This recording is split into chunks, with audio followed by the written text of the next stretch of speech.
ভাই 30 থেকে 35 লাখ টাকায় একদম পলিথিন মোড়ানো সিট কভার লাগানো 0 মাইলেজ ব্র্যান্ড নিউ গাড়ি রেখে মানুষ কেন 5-6 বছর পুরাতন জাপানিজ রিকন্ডিশন গাড়ি কেনে? মানুষ কি একদম বোকা, নাকি এর পিছনে অন্য কোনো লজিক আছে? চলুন আজকের ভিডিওতে সেই আসল সত্যিটাই জেনে নেই। প্রথম লজিক হলো বিল্ড কোয়ালিটি ও রিলায়েবিলিটি। 30 থেকে 35 লাখ টাকা আপনি যে নন জাপানি 0 মাইলেজের গাড়িগুলো পাবেন, সেগুলোর চেয়ে একটা 5 বছর পুরাতন টয়োটা অ্যাকুয়া বা এক্সিওর ইঞ্জিন এবং চেসিসের কোয়ালিটি অনেক বেশি পরীক্ষিত।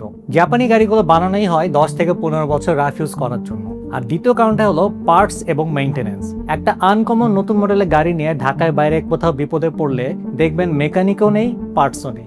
কিন্তু একটা জাপানি এক্সিও বা প্রিমিয়ার গাড়ির পার্টস মুদির দোকানেও কিন্তু পাওয়া যায়। যে কোনো মেকানিক চোখ বন্ধ করে আপনার গাড়ির কাজটা করে দিতে পারবে। আর তৃতীয় লজিকটা হলো রিসেল ভ্যালু। নন জাপানি ব্র্যান্ড নিউ গাড়িগুলো শোরুম থেকে বের করার 5 বছর পর বেচতে গেলে দেখবেন দাম অর্ধেকের নিচে নেমে গেছে। কিন্তু একটা জাপানিজ রিকন্ডিশন গাড়ি আপনি 5 বছর চালিয়েও খুব কাছাকাছি একটা মার্কেট ভ্যালুতে বিক্রি করে দিতে পারবেন। তাই দিন শেষে আপনি কি প্রিমিয়াম ইন্টেরিয়র বা পলিথিন মোড়ানো ফিলিংস চান, নাকি বছরের পর বছর টেনশন ফ্রি রিলায়েবল ড্রাইভ চান, সেটা আপনার সিদ্ধান্ত। তাই আপনার মতে কোনটা বেস্ট, 0 মাইলেজ নাকি জাপানিজ রিকন্ডিশন? কমেন্টে জানান। আর জেনুইন অকশন শিট সহ জাপানিজ ব্র্যান্ড নিউ বা রিকন্ডিশন গাড়ি কেনার জন্য আজই চলে আসুন গাড়ি import.com.bd শোরুমে।